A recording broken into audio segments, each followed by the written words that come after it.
There were 6 victims, all between the ages of 13 and 18. Teenagers shot to death, and it appears to be the latest in a troubling trend across the city. From a convenience store surveillance camera was another sad reminder of the violence that has claimed dozens of students.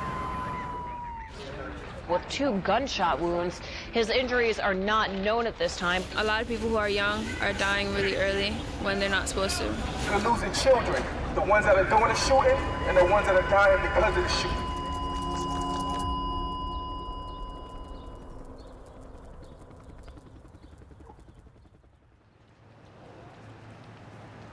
I came from 140th at the age of like 11 years old. During that time, I was in school, I was fighting. I fought just about everybody. Before they called me bad news.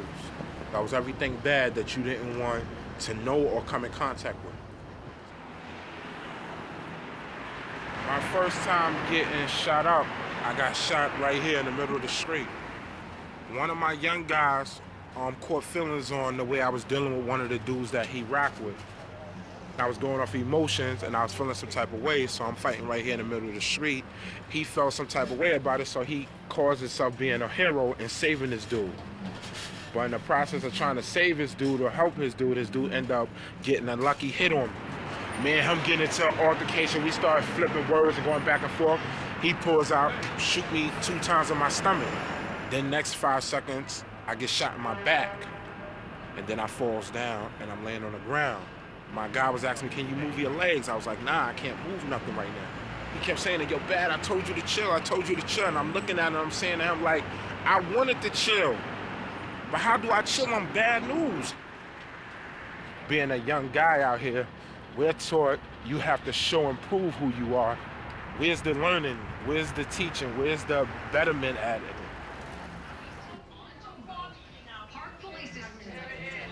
Guns in mailboxes, storm drains, and stoops in a 1-block area, 129th Street between Lenox and 5th Avenue. So Eyewitness News reporter Tim Fleischer is there tonight with much more on the story. The picture says 1,000 words. This is what I call jail. Here's the battleground. We lost Jonathan Bells in January. He got caught slipping, bringing a young lady home at 133rd and 7th. They shot and killed him. The perpetrator was 15 years old. So this is the wall. And basically these are just incidents that have happened recently. This one was recent. It was the 8-year-old boy shot in the Bronx less than 2 weeks ago. We also have 2 beautiful girls from the east side of Harlem, Cheyenne Baez and Taisha Jones, who was killed on Brighton Beach last year. Their moms knew each other. The kids participated in the same youth programs.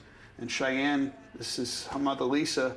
Cheyenne was simply sitting in the back of her building with her girlfriend, and she got shot.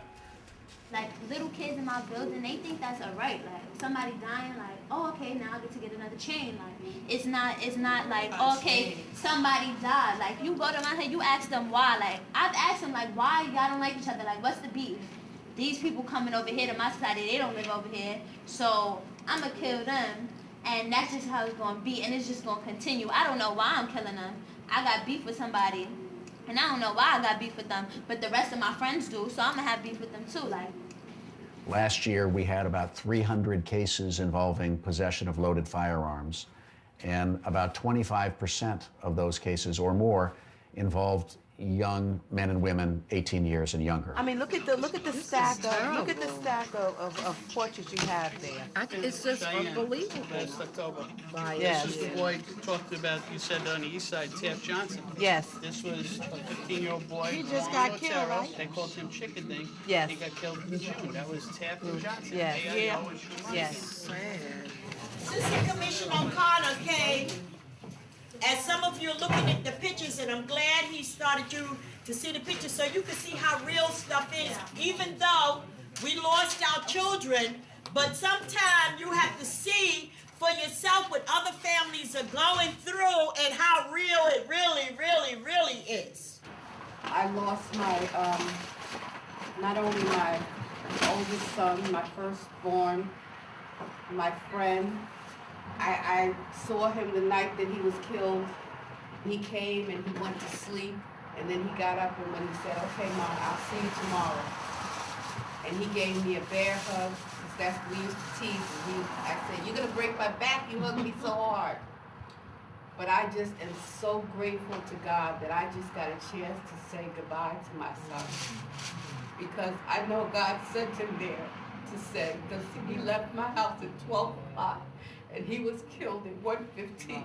So it was by God's grace that, I mean, I think about that so many times that it just brings me joy and a happiness to know that I got the chance to tell him, "I love you, Kenny." Yeah. And he hugged me and he gave me that bear hug. And sometimes I lay in my bed and I swear I feel that bear hug. And I just smile. Knowing that his child got killed and died in his arms. Yes. And he's still standing and he comes and sits with us faithfully. Mom in a lot of pain. Ever since at that moment when my son died, I died too.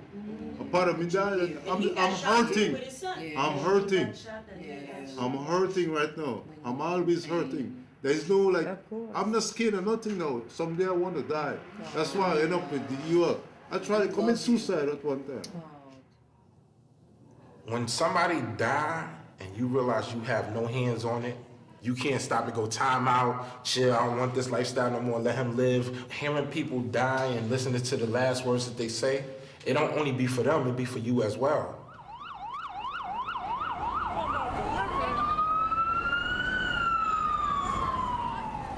George, 12-3 on duty now, or you still responding back?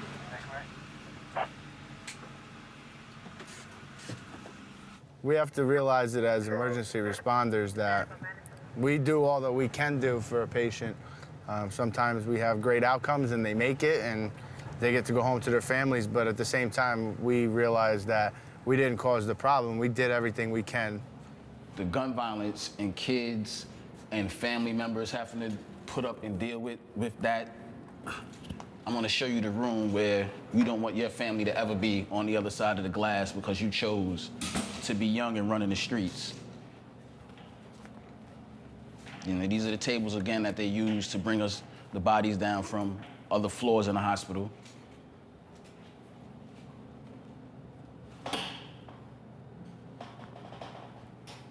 And we would take the body, pull them out of the compartment, put them on this gurney, wrap them with a sheet. Only thing that would be exposed is their face for the family to view the face.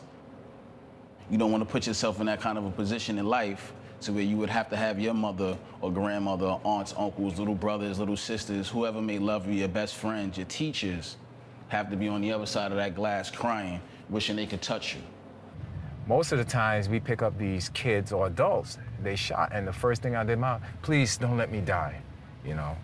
It's like a karma, don't let me die. And then when you tell them, okay, everything's gonna be fine, you know, to get to the hospital, if they decide that they wanna change, they'll change. If they don't, they go back doing the same thing, and we probably will get the same person again, or he might expire the next time around.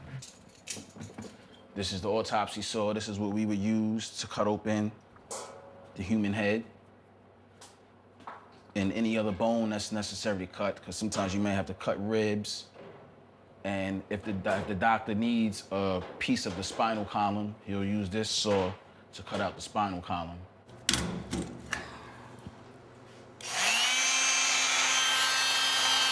See, the blade is just rocking.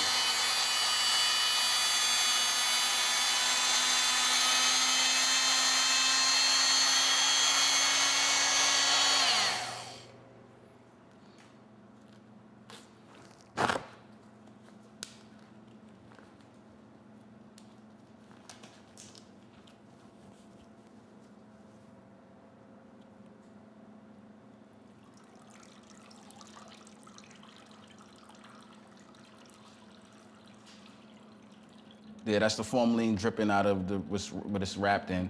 And this is a brain, cut and chopped into sections.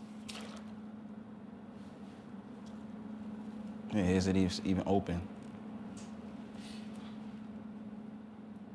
Burying these kids 15 and 16 years old, parents coming in and sitting down and picking a casket for your child when you should be picking out an outfit for graduation or picking a college for your child to go to, but you're picking a cemetery for them to be buried in. You're picking out a casket for your child to be laid out in. They lead these kids to find refuge in the streets and think that these streets love them when they don't love you back at all. The streets are just gonna take from you. Keep taking and taking and taking, and you think you giving because it's gonna one day give it back, but it's never gonna give back. You're gonna either end up in here, possibly in jail. Once you come in here, ain't no coming out. A lot of times I didn't get a chance to stop and pull back, and then sometimes I did, because if I would've came back to the street the same way I was, I'd be dead right now. Now when people do something to me, I do be thinking in my head like, I gotta go talk to these people. I gotta talk to these people, because probably if they hear me talk, then maybe they'll rearrange the whole situation. Because the thing is, this person don't feel validated. They still feel like they got their dignity. They still feel like a gangster because I'm talking to them instead of shooting at them or banging on them. And then they don't have to worry about watching their back. I've been shot. I didn't kill the person that shot me. I shake his hand every day. People shot my door up. I see them. I slap 5 with them. Like, this is how I know I changed. Not because of me not doing the things I used to do, just me not having the feeling and going into the state of mind to have to think like that no more. We come together to say, Lord, please give us the strength to change the norm. We're here to say that we've had enough in our community. We're here to let the community know there's never any excuse to take another life. Peace out! Guns down! Peace out! Guns down! Peace out! Guns down! Peace up! Guns down! Peace up! Guns down! If we would have had access to guns back then as easy as they got access to guns now, there would be nobody here to talk to you about this situation. The main part of the ingredient is you. Harlem wouldn't be Harlem without teenagers. A lot of our young people don't really know that we need them. We need them to be alive. Most of these kids don't understand. If you live by the gun, you die by the gun. You understand what I'm saying? And it's a true saying. If I heard somebody say they had to take revenge, I would try to tell them that it's not gonna fix anything. It's just gonna kill another person. It's just a cycle. A good day is every single day because people actually do get better. There's a reason why I do this. People actually do get better. We can express this to these young people that there's other ways to handle this and get this off of their chest. They're asking, they're saying, empower them. Give them the opportunity to show you that they are worthy. You see a beef, you're gonna walk away. Number 2, I'll take a friend with me. This right here is your last exit out of Harlem. This is where the funeral home comes and gets you when they take you to your services before they send you to your final resting place. And if you're young, you don't want to be coming up out of here. You like to go through the front door.